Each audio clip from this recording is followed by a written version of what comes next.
Welcome everybody to another episode of CEO Open Mic. Today I'm hosting the man that needs no introduction. The man that is known by most, if not all of the people in the industry. For sure, I can tell my guest today is one of the most likable people in the industry, Levon, CEO of Affpapa. Hi, nice to have you. Hey Bartek, thanks for inviting me to your podcast. And this was one of the most interesting ways I've ever heard someone representing me, presenting me. Thank you for that. It's good to know. When I was preparing for today's episode, I obviously stalked you. I was doing a little bit of research about you, and one thing that came to my mind and came to my attention is that timing of your career. I mean, I think you graduated somewhere around 2014, and your LinkedIn profile says that since 2012 you've already been. I think that construct, if I'm not mistaken, you were already in affiliate business. So the question is, is it a bullshit or is it seriously true? Yeah, it's not a bullshit. It's true, but there is a little bit of bullshit there, indeed. And it is that I have never finished my university studies. So I Ah. was expelled in, I mean, pretty much at the time when I started working with Bed Construct. It was more fun. It was more interesting. And Mm, at some point, I was like, why the hell do I need to continue education when I'm having fun with the thing that I'm already doing? Meaning that I was a developer back in the days, mhm, a team lead, and building products, and it was very interesting and very motivating, more motivating, to go to the office rather than to the university where you keep studying, and in the end, obviously, it's especially in Armenia, it's very rare to find a position or a job that matches exactly what you have been studying, or mhm, the criterias that you end up, after finishing a university. And yeah, then I made a decision. It was not consulted with my parents. When they acknowledged of my decision, yeah, I got some, shit poured over me, but I can it is what imagine. it is. I mean, I had some, you know, some willing, some fantasies in my mind that at some point I will go back to the university Mhm, and continue learning, mhm. because I was learning physics and I really like that too. Like, don't get me Physics. wrong, I really, yeah, like the physics and all the stuff related to physics, or astrophysics, or Mhm. optica, and kind of stuff like that.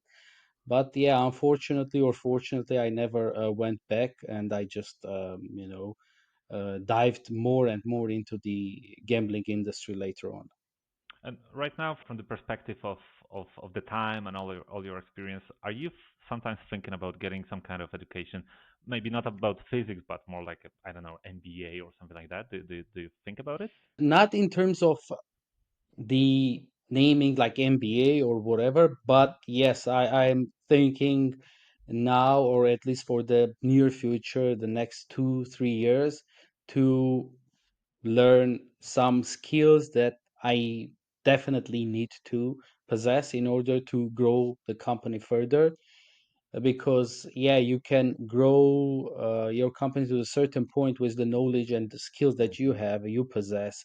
mhm, And you can be lucky enough to keep growing without even noticing that you lack some skills. mhm, However, I believe the more you know, the better it would be in the long perspective. And if you learn some business management, if you learn some maybe human management, or some analytics, or some stuff related to expansion of the business, delegation of the things that we were just discussing with you, how to how to smartly do the delegation and stuff like that. I mean, there is always room to learn, and if there is a chance to do so, I believe, mm, I would like to jump there. The reason why I ask you that question is that that's entirely my thinking. I mean, I've spent thinking about it months, if not years, recently, and I was that close of getting into some kind of MBA programs and some kind of management Hmm. courses and all that. And my problem is that somebody told me that, and I think it summarizes it pretty well, that what you're going to learn there is basically how to manage things, like how to properly, like just an example, how to properly build KPIs, motivation plans, how to do the properly budgeting and all that. But that should be a role of the managers you're hiring. You as a founder, as an entrepreneur, as a person who comes up with all of the ideas, you should not be limited by those things because if you start new thing, let's say new venture, if you are a typical entrepreneur, even if the venture is difficult, you will just jump right into it and you'll start doing it. If you are this kind of a high level manager, you are expected to analyze it, like find all the risks, find all the potential pitfalls, all the problems. So you will basically never start it because you will analyze it and analyze it again. So somebody told me that, hey, just don't do it because that's gonna ruin you. Yeah, absolutely. I mean, that's a good point. But I mean, I better try it, and I better like that's my mindset and my way of thinking. Like it considers also the books when I read. Even if there is like I read and I feel that there's a lot of things that I have already, you know, uh, known before, or I have studied this or read this in different articles. Still, even if you get one or two ideas from the book or Mhm. uh, the perspective of thinking that you can later on reflect and use in your daily operations, or make this part of your strategy, or somehow benefit from it, it's still worth reading, because there are books of maybe 600, 800 pages you read and you get zero value from Mhm. that. It's like a copy of different ideas or some other stuff that you have already known. And the same goes for the study. Maybe 90% of the things will be, yeah, as you said, it can be that it's for the managers and you don't need to manage. But still, even on the larger scale, you are the manager of the managers, and there are ways that you choose these managers. There are ways that you have to get rid of the managers, when you should do that, when you shouldn't do that. Maybe you consider moving this manager to another position where their skills can effectively be used and represented, and also the person will flourish in this position. So I think in that sense I would still think of trying at least one course, and based on that, then yeah, decide later on whether I should take another or not. But Mhm. maybe not the MBA exactly, but there are some other different shorter courses that maybe you can go for 1 month, not really interfering with your business or daily Mhm. stuff you have to deal with. Yeah, that was, by the way, one of two major reasons why I did not take the MBA course. I was thinking about it here in Texas, and the two reasons why I didn't take it was that first, uh, I think the MBA course that was called some kind of executive MBA course, something like that. It costed, I think, $150,000. And I was like, Hmm. shit, my entire life is not worth that much, So that's too expensive. No, that's too much. Yeah, that's too much for Yeah. such a course. Yeah, but well, welcome to America. And the second reason was that whenever I talked to alumni, the people who already had it, the main reasoning for them was that I'm a manager in a corporate environment, and to be promoted higher, I gotta have the MBA diploma. But everybody kept on telling me that, hey, with your experience, if you run your own companies for like, I don't know, almost 20 years now, you already have that knowledge. You might not be aware of it, but you don't know how to put the correct labels on it. But that Hmm. knowledge will not really change anything. Um, not bring any kind of new True. value. Yeah, absolutely. And I think here it's your call to decide whether you need it for the status, or I think, person like yourself, you wouldn't need that absolutely. It's just what you will gain as a knowledge, and that's it. That's the entire value you will get from that course. Probably, probably. May I ask how many people you manage at the point, or what was the highest number of people that you were managing at any point of your career? I think the highest was about 30 people. Right now, my team is about 25. Hmm. But yeah, I mean, directly, I'm managing maybe six, seven, depending on the day. No, it's wrong to say, but I mean, obviously, it's not the day. If I manage seven, then it's seven or six. But the thing is that when you are creating teams, then you start delegating, and basically, that's the point when you have to stop managing everyone directly. So even if there is an issue, you have to skip dealing directly with that issue. You have to let your manager deal. Even if the manager is away, you have to wait until the manager is back, and then they take care of the issues. Because if you yeah, if you keep solving the things yourself, then Hmm. yeah, well, I mean, as we discussed a little bit earlier, then you are an executive, and you're going to be executing all time long, and not planning, and not building any strategy for your company. So are you saying that your management style is that you allow your managers to make all of the mistakes, and even if the business gets hit because of that, you still allow for it? Not always, obviously. It's to some extent. So Hmm. when you feel that there is definitely something going south, then you interfere.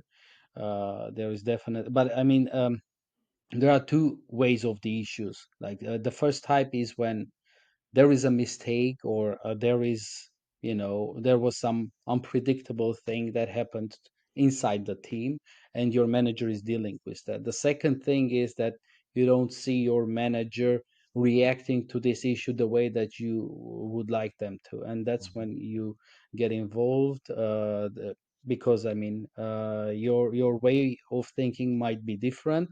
And interestingly enough, the good managers are the ones that they can explain you their point of view, and you would be like, I didn't think it could work this way. And Hmm. that's when you already know that your managers have grown up, have like, company wise, they have grown up enough to take care of the position, and also to solve the issues better than you could do yourself with your helicopter view. Yeah, and the moment that your own manager can come to you and say that you're mistaken, that's the moment that as you said, if you can prove it, that's the moment where you feel like a proud mother of a growing up children, right? Yes, yes. Yeah, I mean, the more you have these moments, uh, I think the better you have managed the company to, a Hmm. certain extent. And I think, yeah, that's a good indicator of your own successful management.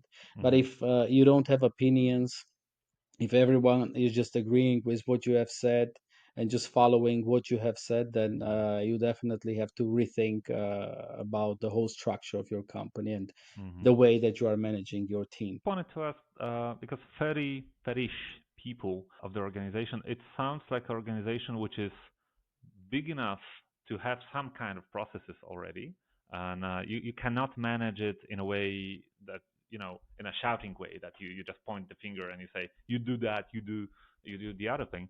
But then again, I don't think you still need like a very clear like competence matrices or very clear paths of decision making or anything like that.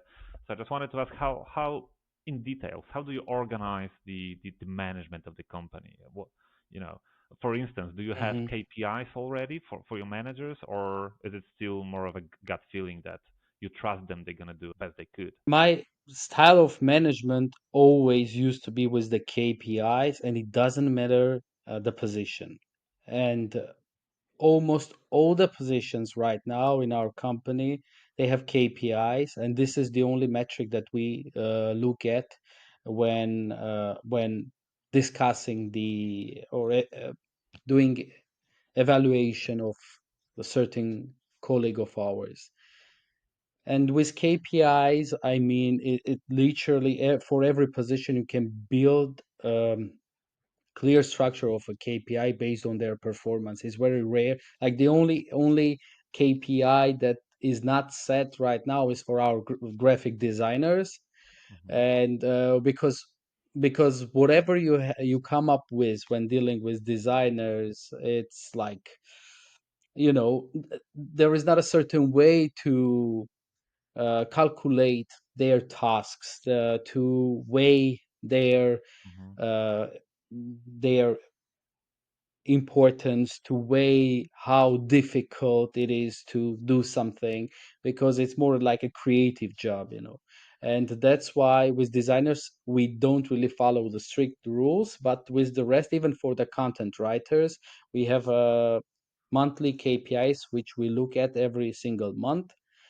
They get bonuses based on this, and their content performance is indicator of how their KPIs are being handled. And I mean, I'm not tackling the sales because it's very simple how the KPIs work there, and other stuff is very trivial. Also for the HR department, where you have, the amount of hired people and how many of those hires have remained after the third month or after Mhm. some period of time. I mean, it's super easy to set KPIs, and that's definitely a thing that you should do. First, it makes your own life easier, and it also makes your employees more motivated and more organized, in the sense that they know what you expect from them. They know what Mhm. they should deliver by the end of the month for them and for the company to be happy. As simple as that. And what about you? You are also managing a lot of Yeah, and people, more than I do. yes, but then again, you're talking to the guy who's so unorganized that for over well over 15 years, almost 20 years of running my own company, I only introduced KPIs like a two or 3 years ago. So that's why I'm so interested in how do you do it? Because for the very long time I was believing that if you put enough trust into people and you put enough of motivation, not quantified motivation, but a motivation like supporting them, talking to them, and all Hmm. that. In my opinion, back then, it would drive more better results. Shortly speaking, I think I was mistaken. But then again, the trouble that I have with KPIs, basically there are two. One problem is that very often I don't know where to put the expectations bar. So, for instance, let's take a very simple example: content writer. I suppose you have some kind of KPI of how many articles did they produce per week or per month. If you do it for 5 years, you kind of know what to expect. But if you just hired those people, or you just created this department in your company, or you never Hmm. had KPIs and you gotta create them from scratch, how do you know how much to expect? I mean, there you have to come up with some rough estimates in the beginning, or not to do at all until, like, some time passes, like 3 months or 6 months period, and then Hmm. you now have the average. And if you are happy with the results, then a little bit on top of this average becomes your KPI, because your KPI should be always a bit higher than the actual production capacity. Hmm. Otherwise, there is nothing to strive towards or Hmm. aspire. And you need to always be a little bit, higher than you can. And it's not what I think. I think it's a general, Hmm. truth.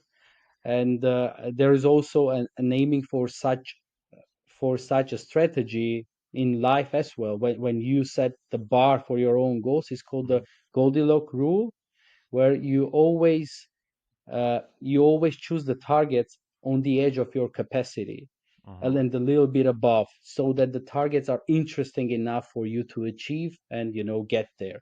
Hmm. Otherwise, your own tasks will be, Mhm. boring for you, and Mhm. and it shouldn't be even too complicated either, because in that case you will just get exhausted and you wouldn't get to, to the goals that you are Mhm. aspiring towards. So there should be this, limit and the edge at the limit. And here is my problem. When it comes to me, and I suppose you as well, we naturally always aim higher than well, basically as you just said now.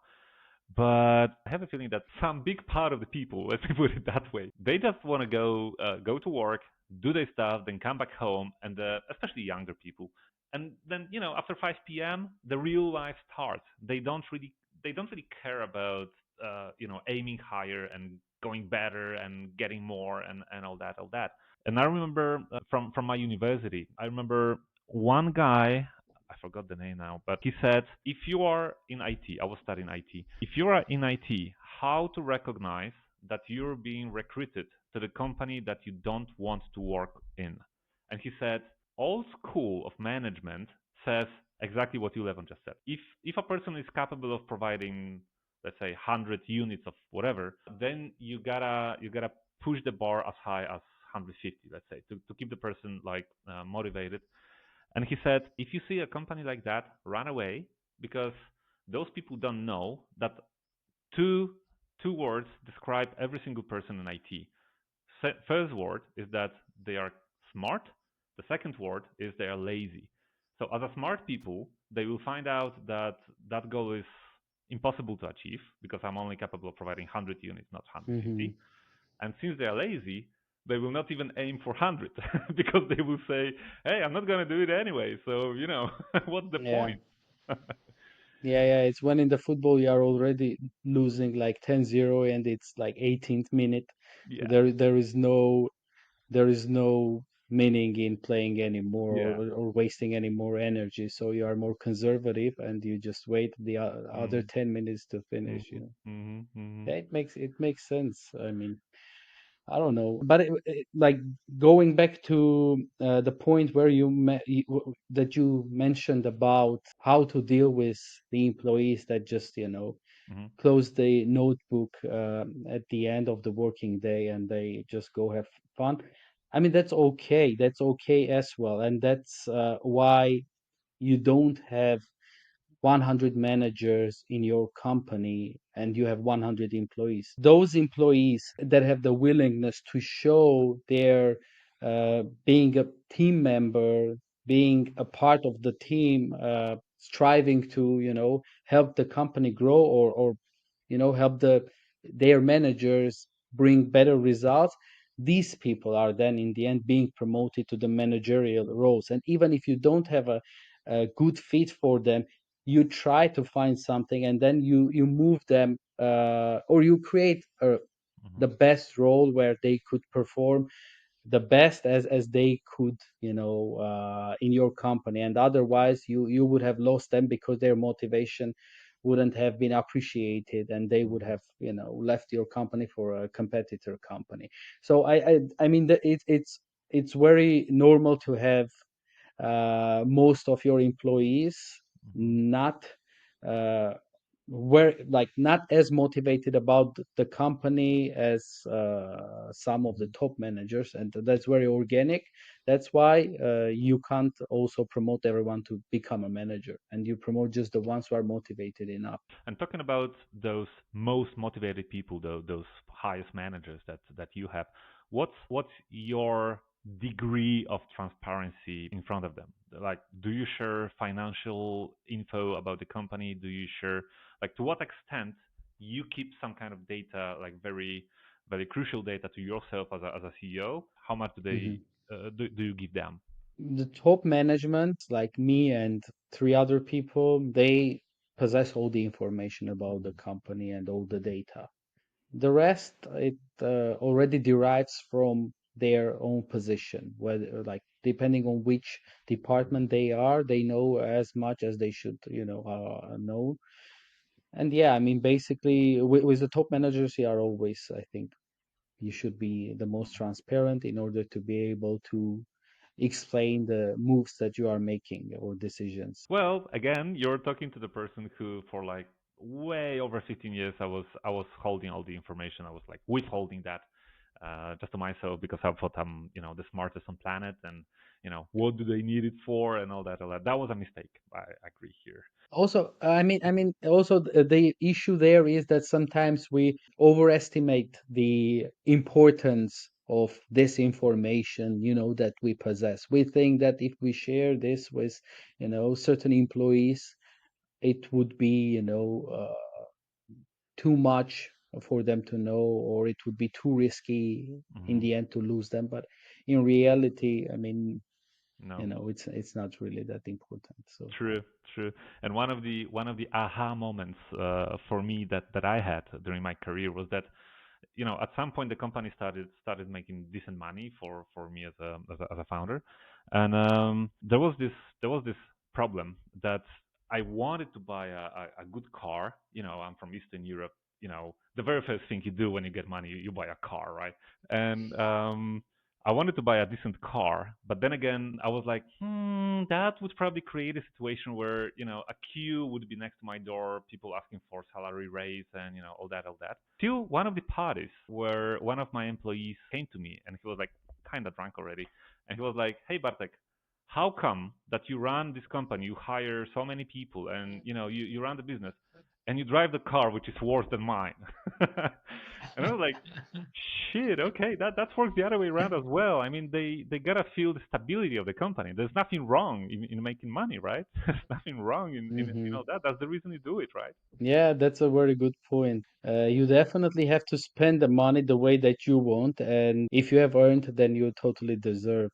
Mm, And you have to spend it, as I said, the way that you find it right. You can spend it on traveling, you can spend it on a house, or mm, expensive cars and stuff like that.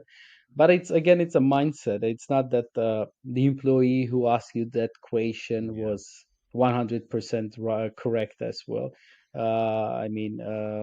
He was quite wrong in addressing you this question, because driving the car that you are driving does like has nothing to do directly with the income that you are making. And true.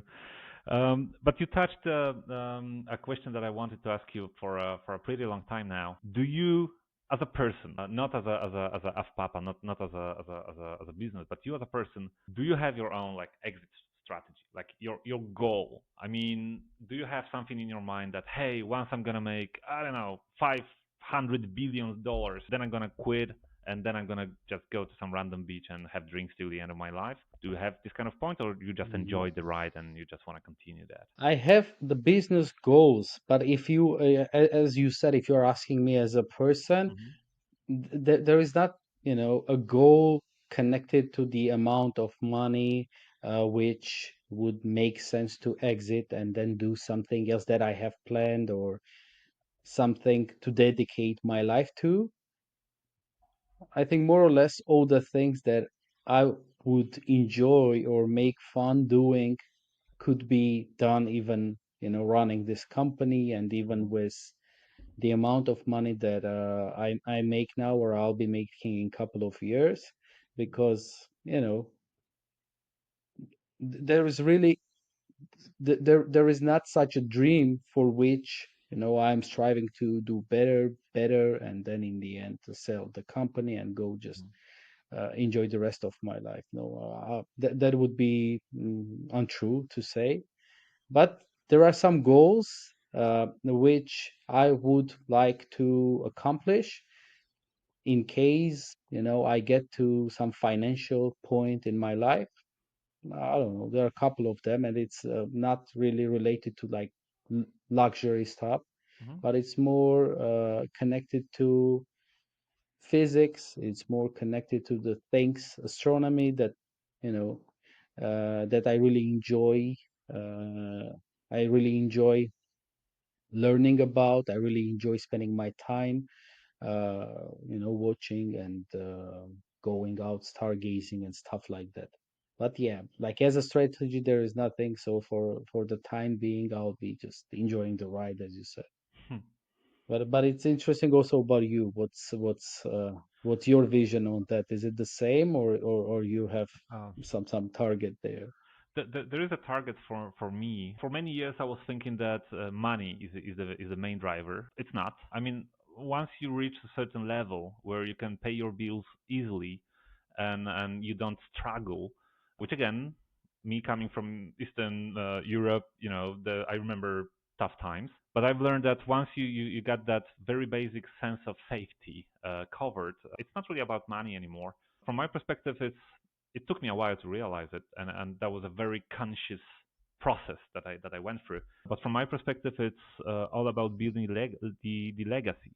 I mean, I don't have kids yet. At some point, I will. But what drives me is that I want to build something that will last longer than my lifespan. You've met me in person. I'm a pretty fat guy. I eat junk. I drink a lot of alcohol. Things like that. So I will not live that long. Mm, but but I doubt that. uh, but then again, I want to leave something that the next generation will say, "Hey, that was the guy who built it. That was the guy who started that. That was the guy who like invented this or that." And this is the main motivator for me. And it took me a while to understand that the money is only the byproduct of all of that. I mean, obviously, you need it to that's like a petrol to run the things, of course. And if you get more money out of it, that means that you're doing the right thing. I mean, that the thing you're doing is you're doing correctly. That's what I wanted to say. But if that's your goal, you're doomed because you will fail. If not from objective reasons, then at least in your head. Uh, but I wanted to get to your goals. I'm not gonna let that go because that's a super interesting topic for me. Let's talk, if that's not a secret, uh, about those specific goals that you have. I mean, let's say that your life goes perfectly the way you want it to go. What will happen? Like, what's going on? Like, you know, what's next? As I said, I'll start accomplishing some of these dreams that I had. Mm-hmm. Probably, maybe create some laboratory where some physics could work on special projects related to quantum physics, related to quantum computers, and this stuff is getting, more and more relevant these days. Maybe a station to look at the stars, some, you know, astronomy, kind of not only the station, but in general, you can have this observatory which Mm-hmm. also collects some data and does different calculations, and this can help to solve different different equations in physics, and also help us understand where the life is coming from, for example, Mm-hmm. where the vision that we have today, or the surroundings, the life that we are living today, what has it started from, and the questions like that. Maybe, I don't know, if you had enough money and at that time there was some colony in one of the planets in our universe, maybe you could be transferred there and live the rest of your life in a new planet, in a different gravity, in different conditions. That would Mm-hmm. be fun too. But I mean, this all depends on the amount of money that you make. But still, it's not that important. As you said, when you have this minimum things in your life, after that, it's just it's just in your head whether you will enjoy your life or not. And if you Mm-hmm. don't enjoy even after having the minimum, then there is something going on in your head, and not in your surroundings. And there is nothing wrong with your goals, but you have to fix it there first, and then enjoy the rest of your time. Sorry if that gets too private. Just let me know. But you really got me wondering because what I said about my goals, Create IT, my company. For me, that's a vehicle to get to those goals. And what you just said about those colonies and laboratories and all that, it has nothing to do with iGaming. So does it mean that once Affpapa gets huge, I mean, the way you want it to be, at some point you will start investing more and more money and your time, which is more important, to those things, or is it like a cutoff moment you think about, or you don't really think about, you just concentrate on reality as it is right now? No, if we speak technically, then it will go hand in hand. And I mean, it's not that I look at these things as businesses, because these things are, it's very rare that you can make money with a laboratory or Yeah. with a station or whatever there is. I mean, it's more that you as you said, leaving a legacy. That's one of the ways to leave a legacy, because Hmm. your observatory or your team can later on come up with some groundbreaking innovations, or Hmm. they can solve some questions that have been flying around for years or even decades. And with one laboratory you can get answer, to one of those very important questions. And it's also possible the opposite, that you invest, and after decades of work and investment, your team doesn't get any result from all their work and all their projects. And this is like one of the ways that you can contribute to the public knowledge that can, I mean, that is even today is being gained by this kind of investments. It's very rare that someone can really make money on research and invest into the research and then make money and then invest back and back and back. I mean, it doesn't work like that. You just give it a shot, and maybe you can give a couple of shots, and maybe something can work. And in the end, you can come up with some groundbreaking stuff, which even won't make you money, but still, that's your contribution to the rest of the world. Hmm. I mean, if we look at the examples, I mean, obviously it's very loud to speak about it, but still, if we look at the SpaceX, yeah, it's one of the successful projects that you know got some investment in it, and it came up with groundbreaking engines and starships that now can lift a lot of stuff into the cosmos with like much less expenses. And yeah, it's not all the projects succeed like that. I mean, we can see many other investors or entrepreneurs getting into the same business as SpaceX, but we don't see any other than SpaceX getting all the contracts from NASA and Hmm. yeah, similar institutions. But yeah, I mean, if we speak about the legacy, this is one of the legacies that you can consider, living for the humanity, or maybe even for your future children, grandchildren, and your Yeah. generation to follow. There is something I just love talking to people who like who see there's something more. That's what I'm trying to say. I mean, I have a feeling that in our industry, a lot of people are in the industry because of money. So basically, they treat it um, the way that I don't care what I'm doing as long as it gives me money because that's my ultimate goal. Then I'm gonna do it. And um, my experience shows me that if that's your main motivation, you will fail. You will never get basically anywhere. You will get to some managerial position Hmm. probably and pretty decent pay, but that's just it. Uh, let's come back to Earth a little bit. Agree.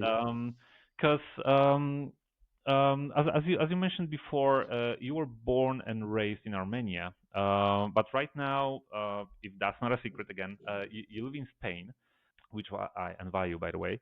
And the question is, was the decision dictated by the business? Was it like better for you business wise to be physically in Spain because you're closer to whatever, or was it just a private matter? Yeah, it was like a private matter, because I had this curiosity to live abroad, to Mhm. try a life that is out of Armenia. I've never lived anywhere longer than 3 months before moving to Spain.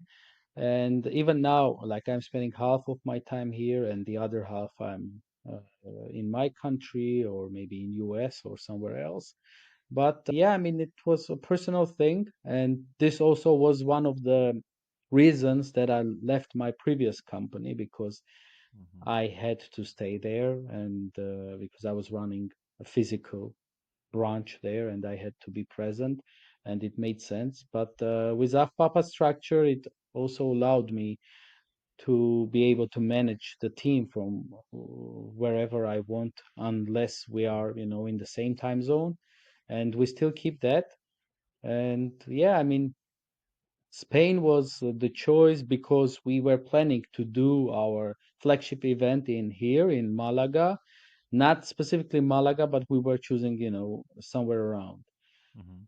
And it's easier to travel from here to different locations in Europe. It's easier to just fly, for a 1 day meeting and then return the next day from Armenia. It's a hassle.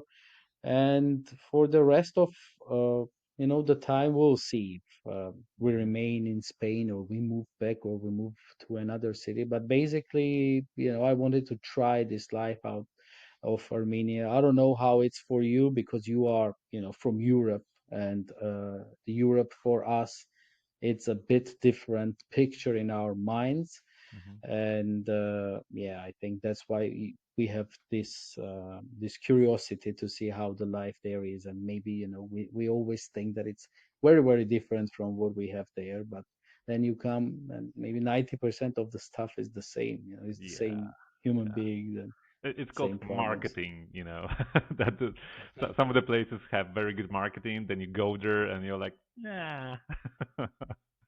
Yeah, but you are spending your time in two continents, right? Yeah, and that's exactly where my question was heading to, because my experience is that my headquarters of Create IT, and I was born and raised in Poland. Headquarters of Create IT are in Warsaw in Poland, and I moved to Texas to America.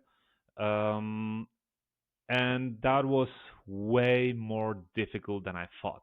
And that's the other thing that I want to debunk. That lots of people right now, or maybe not right now, but like a year or 2 years ago, they were praising remote work, how great it is, and how if you get your company right and if you get your processes right, then it's just Yeah. awesome. You could work from anywhere, being on a beach, having a drink, and managing your company and all that.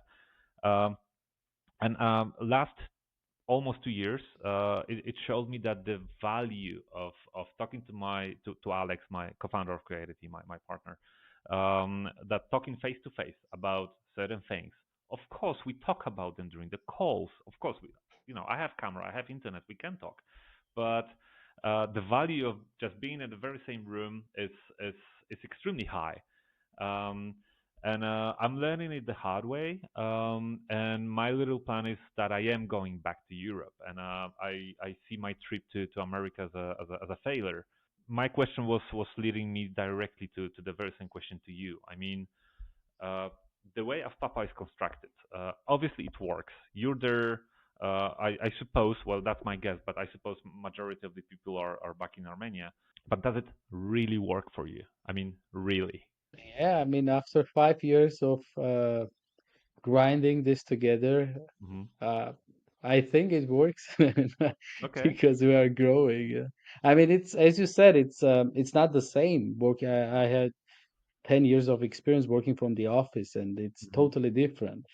And it's different even in the simple aspects when you can pass by your colleague and show them something, and Hmm. even when it's very minor thing that you would neglect sharing with them if you Hmm. were online because you wouldn't text them about it, but when you are sitting next to each other, you have more communication, you discuss more stuff, you Yeah. can tackle more things which might seem minor, but then after a couple of chit chats, it turns out to be a problem, and then you just gather in a room and start solving the issue. Hmm. That's one of the cons of working remotely. But on the other hand, it gives you freedom to work from, as you said, wherever you want. Yeah. I'm not sure if it gives you the ability to work from, next to the pool or at the beach, because myself, I'm a person who can't combine relaxing with work. Uh-huh. It's Uh-huh. like totally different moods for me. I can have just only one mood, and it has to be either like I work or I relax. And I really envy those who can work from the beach side or sitting next to the pool or even drinking like alcohol during the work. I Nah. mean, it's Nah, I couldn't. I really envy those people. So how many hours do you if again if you tell your employees different thing, then we can always cut it out. But how many hours a day do you work? And if you ask them, they will give you the same answer. I work from 8 to 10 hours, and All right. I think it's strict, and the team is also following the strict timelines. Uh, Even though I'm in Europe, I'm synchronized with Armenian time zone, so I wake up early in the morning, so we are on the same mhm, time zone. We are reachable to one another. There are no mhm, delays, and I think this is one of the tools to have this discipline to be able to replace the offline working with the online working. mhm, Because if in the office you could turn and ask someone something mhm, sitting two, three desks away from you, mhm, then if they are online all the time, you can do the same pretty much. But if mhm. you are not synchronized time wise, then you will need to wait for some answers, and this brings Yeah. delays to accomplishing the tasks or solving issues together.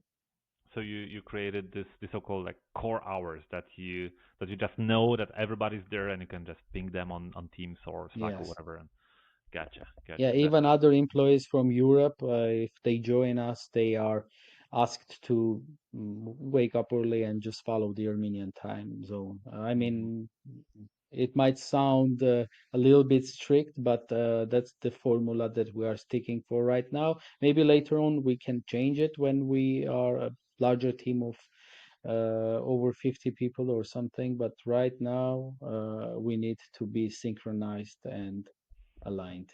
Nah, it makes a lot of sense. I mean, time difference between Houston and Warsaw is 7 hours, and I'm the one to adjust, and we do exactly the same as you do. And I think that exactly what you said, the value of just being there. It's not a meeting, it's not a set thing to discuss. It's just that somebody pings you and you answer instantly or almost instantly. That's just awesome. Um, Again, you touched a pretty interesting topic for me because we started talking about different geolocations. With some of your employees in Europe, you being in Spain, team in Armenia and all that. But it's hard not to notice that Affpapa is going global. Your operations are not concentrated purely on Europe or purely on LATAM or Africa, whatever. You try to, at least that's my impression. You try to cover as many markets as possible, um, and that's a let me put it straight. That's a wet dream of any CEO of any company to go global. Um, and the easy question for starters is that uh, how do you do it? How do you like? Is it a named process that you just follow? You have the strategy, you have the steps, and you just follow it, or is it YOLO? Let's just do it. For Affpapa, I would say that it's pretty much worldwide, because initially when we started the project, we started covering it worldwide. So we got worldwide operators, we got worldwide affiliates, and we have worldwide distribution of news. We are tackling all the markets, but it's totally different when it comes to the events, Hmm. because if people read you or use your system in different locations, it's not exactly the same as bringing conferences or land-based events into their zones. Obviously, our strongest market is Europe, just because we know the most of the companies here. We developed the most here. We attended most of the events in Europe, and the same is true for all the European companies that are targeting Europe. or are based here there operation wise and try to expand in other locations. But when we decide to tackle a specific geo, whether it's an entire continent or it's a country in that continent, we have specific strategies.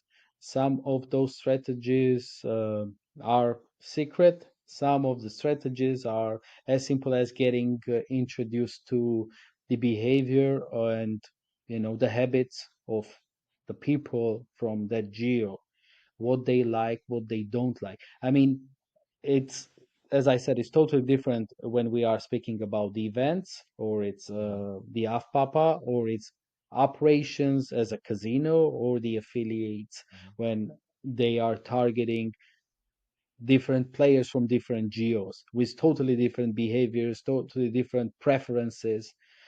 And that's what is called in operations the localization, right? When you are getting into a new market, you try to localize your offers to that market to fit the requirements of the players of those markets. Same is true for the other users, for the delegates of your events, for the users of your website who are reading news, for the affiliates that you're going to work with. I mean, the first step is to get to know the market, the profile and demographic of this market, and who you are dealing with, what they like, what they don't like, what is okay for them, what is not okay for them. The things that might be okay to promote in Europe could bring huge troubles, and it could really negatively affect your brand if you do it in Asia, or you do it in Africa, or you do it in Latam, and vice versa. Some things are acceptable there, some things are not acceptable here, and you have to meticulously find the edge and start pushing also whatever they are really looking for. And especially these days when the traditional marketing is almost dead, like traditional, by traditional marketing I mean posting banners, sharing some posts about what you do, your offers and stuff like that, getting some placements on the website and stuff. You have to come up with the new ways of promoting your projects, and in different markets there are, you have to find these trends. What is trendy? Whether it's TikTok, then you should get involved into the TikTok. Whether it's Instagram reels, you should start doing Instagram reels. Whether it's like influence marketing, you should start working with the influencers. In every market it's different, but you have first of all to get introduced to the user profile you are dealing with, and after that it's much easier to understand what they will like to be served by your company. So that's like a scientific research. Let me put it that way. That you could do majority of that you could do just sitting in your office or in your room with just a laptop and maybe access to some kind of reports, data, and all that. But how important it is, if it's important at all, for instance, to go there, to to to feel it, to talk to people and to walk on the streets. Does it matter at all from your experience? That would be nice, obviously, because you get a total different perspective when you are hands-on and you are offline in the community that you are trying to enter and trying to establish some presence. Because when interacting with people, that's one of the ways to know them. But in our case it's not just being present there, like in our case I mean the iGaming, it's not just to be present there like on the streets or something, but better if we are speaking professional wise and B2B services, you gotta go to some events to meet the professional representatives of the professional community, or from the iGaming, or from other industries that you are going to deal with. And that's one of the ways, that's one of the ways to find out what people are buying there, what can you sell. That's one of the ways where you learn about the gangs, the mobsters that are popular in some areas, some things that you should avoid doing, some things that you can definitely do. to improve your presence. You get to know these unions in US, what issues you can have Mhm. further on expanding in their territory, or what issues you can have right, right at the moment when you get there. I Mhm. mean, there are so delicate questions that you never know. I mean, you don't know what you don't know, right? So Yeah, once you are present there, then you start learning basically things that you didn't even consider before. And exactly. after one visit, it can be like, fuck it, we don't go into that market. There Mhm. are easier markets to enter. hmm And by the way, out of curiosity, how do you handle it? I mean, let's take some exotic market that you just came up with the idea to expand to, whatever the name would that be, whatever continent, doesn't really matter. You would do the like this, as I called it, the scientific research first, okay, but then to go there and to physically feel how it feels on ground over there. Would you go there? I mean, you as Levon, or would you send one of your managers over there? I'm more asking about the process of gathering know-how. Like, do you have it structured, or is it more like a let's do it? I would say it's more like, as you said, let's do it, because we don't have it structured since we are a very young company to have, this kind of big project structured and followed. We don't know how to structure it. We basically, yeah, the first step is myself. I'm going to those areas. For example, I have been in US a couple of times in my life, but this year last year I went to US for the first time as a delegate of a gambling event, Mm-hmm. of a conference. And it was totally different for me, even though like I knew many people there living in Las Vegas and me having relatives in Vegas. I still didn't know anything about the community until like I went there for the first time, and then we shook some hands, we met some people, we learned how some European companies are successfully operating there. You meet regulators, talk to them, understand how they what's the process of getting a license. Is it really difficult? Or then you find out that it's not that difficult as it seemed from, far away from Europe. Then Mm-hmm. you realize, oh wow, I mean, if I have this and that, then I can just apply for the license, and then yeah, then you start realizing the things, how they really work, and what you really need to start operating in those markets. Like, it's as simple as that. If you are not there, all these things are like Mm-hmm. vaguely just, Mm-hmm. moving in your mind. And it's always like that. Even when you visit a country that you have never been to before, you always have the imagination, the picture in your head. And like 99% of the time is totally different from what you have imagined. Even the Mm-hmm. South Korea, if we fly there tomorrow, I mean, it's gonna be totally different from what we think it is right Yeah, now.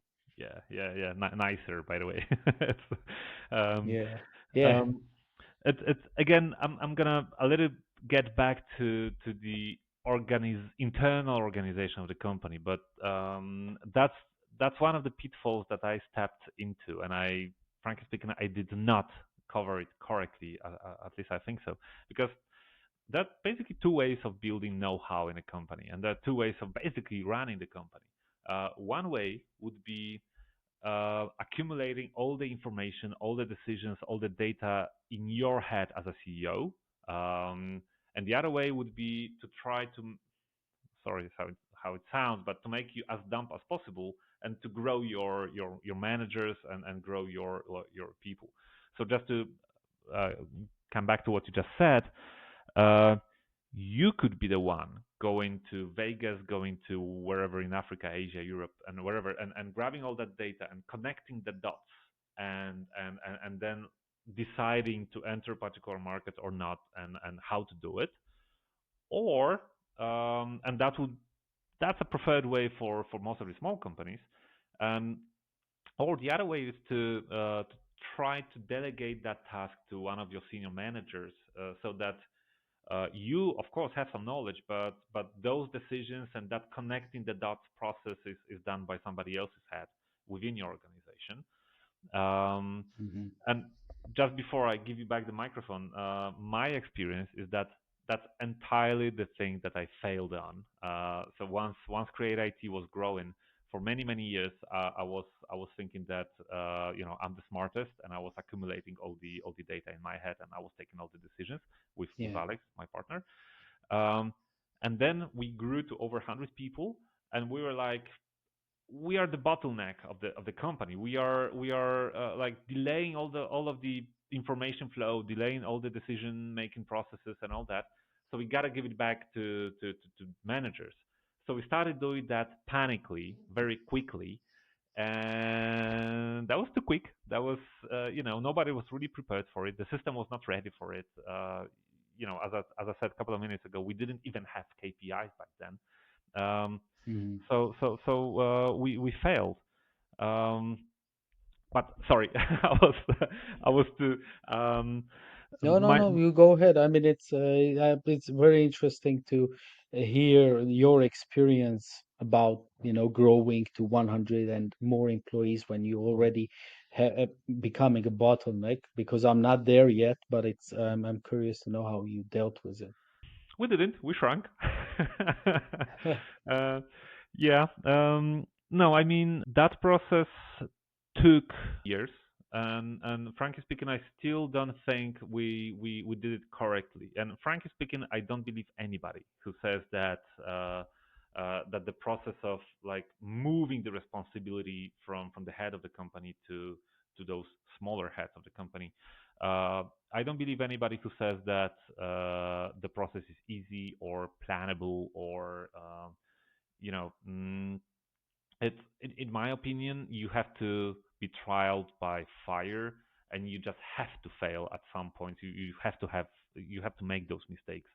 Um, Hmm. unless you planned it from the very beginning. But I don't think you or me are this kind of people.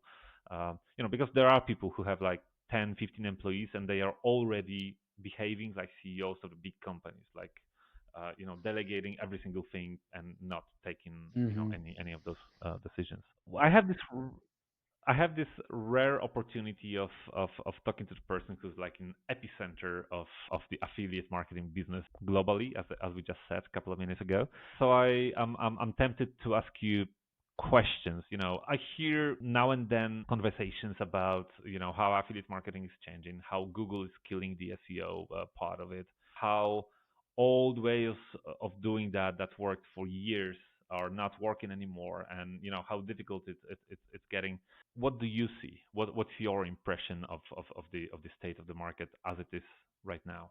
Definitely, Google updates recently were very drastic, and it resulted big tectonic moves of different websites on the search results, and it also resulted many companies to really go into deep minus after making revenues for months and years, and rethinking the way how they create affiliate websites or how they manage those websites. But it's difficult to call it like really negative for the entire Mhm. market, because it's not, since it also brings many positive things about the new results that Google is bringing.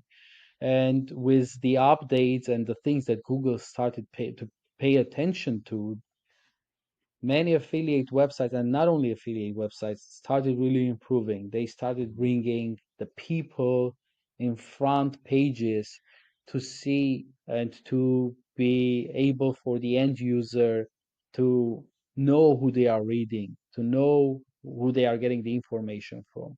And Mhm. obviously, these changes resulted, as I said, big shifts among the large affiliate players. But even though all the factors taking into consideration, I would say that it didn't get as bad as people are really relating it, or people are writing in on LinkedIn or in other forums.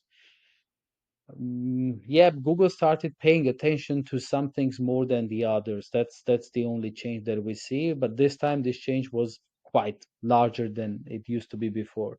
But the one thing is definite, that if your website is the answer, or it brings the answer to the query that someone is searching on Google, it is impossible for your website to disappear from the front page. For Mhm. example, if you are the Bank of Malta, and someone is trying to log in to check, their account balances and stuff like that. They search for Bank of Malta on Google, and there are great SEO websites, with 100 speed rank, on the first page, and they have the best content writers, they have the best backlinks and everything that is necessary to be there. Still, the slowest website of Bank of Malta will appear on the first place, because that's the website that the user came for. That's the website that the user is searching. And that's the website where they will enter, and then they won't go back and, go through other links. So that's why Google will still keep it in the first place. What I mean by that is that if your website is really relevant to the query you are getting, then it's impossible for you to disappear from the first page. And this is like this is the main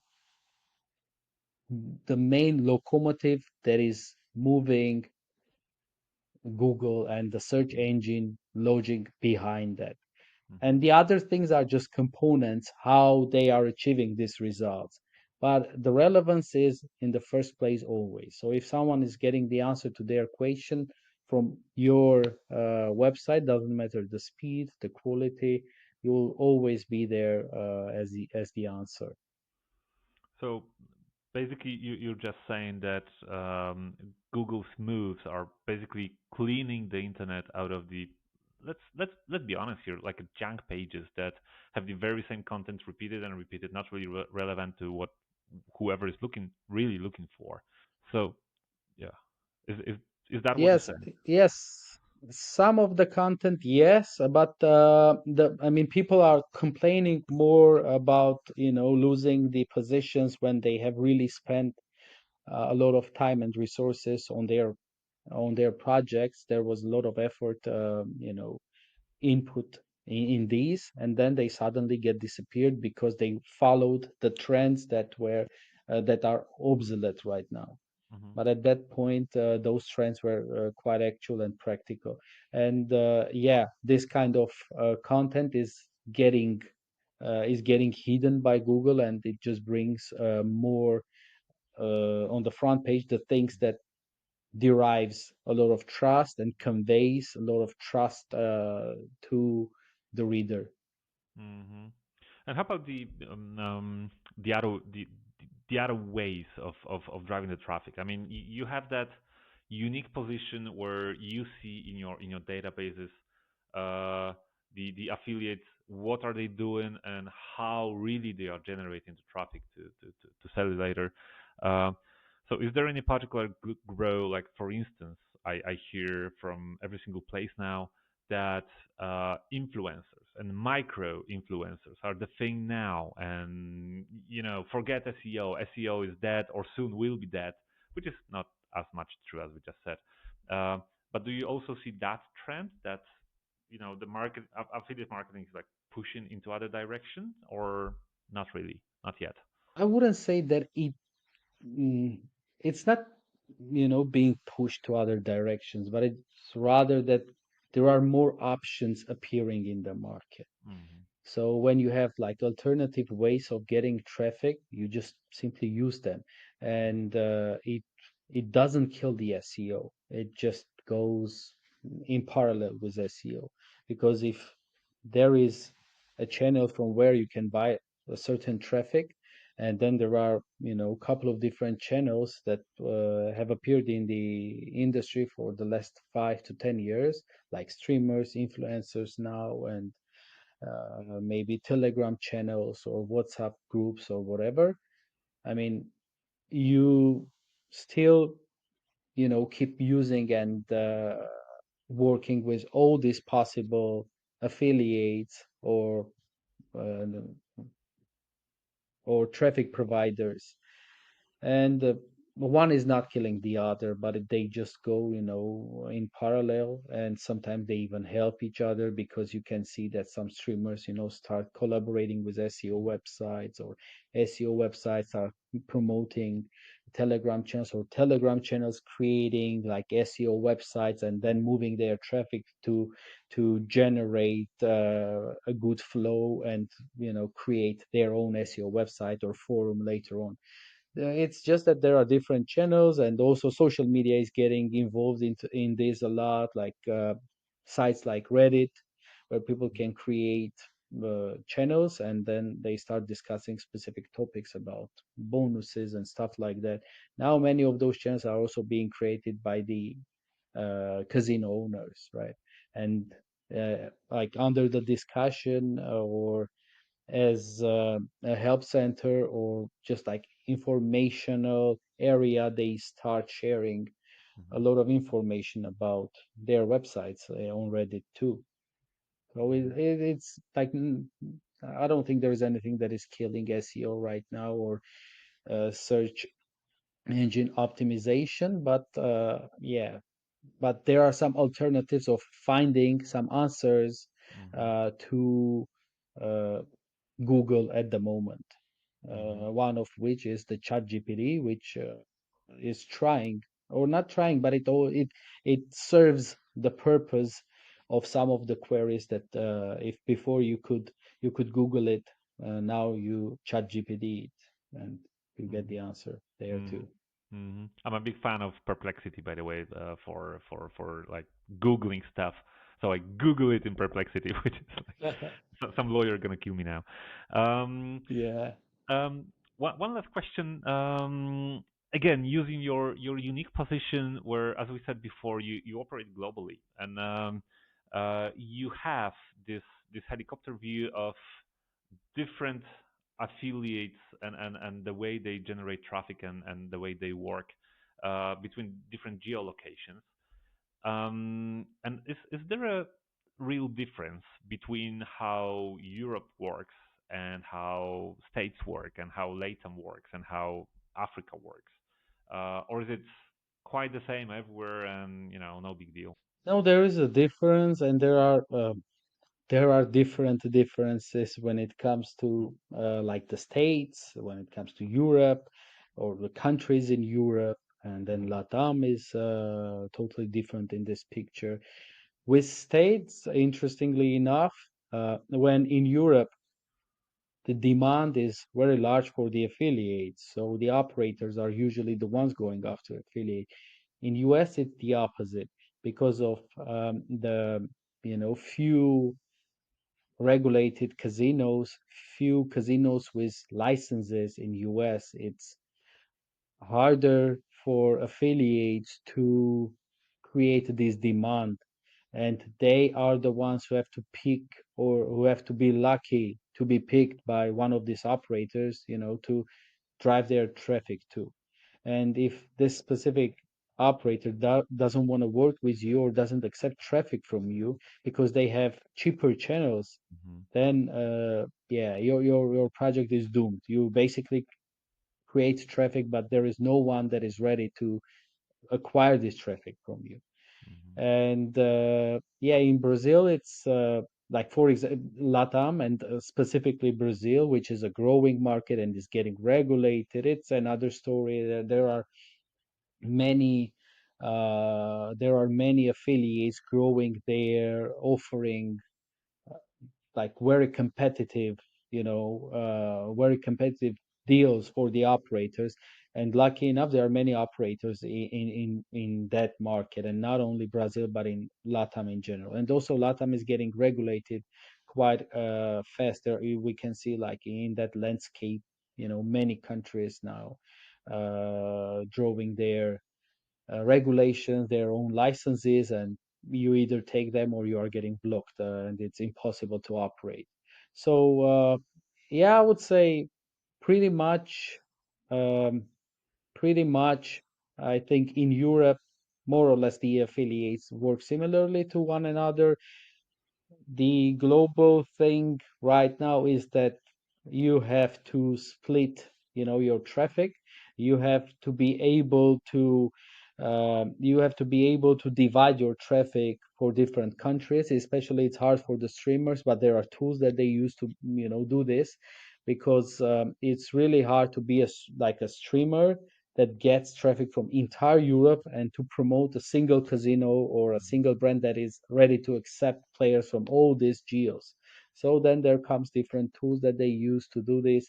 But overall, I would say that US is the most different out of all in this picture, in the sense, as I explained, like who runs after whom. Hmm. Yeah, it's very interesting. This is one of the things that we recognized when we started, entering that market. But overall, yeah, all the markets in the end, I think, gonna move to the same, through the same path to the same destination.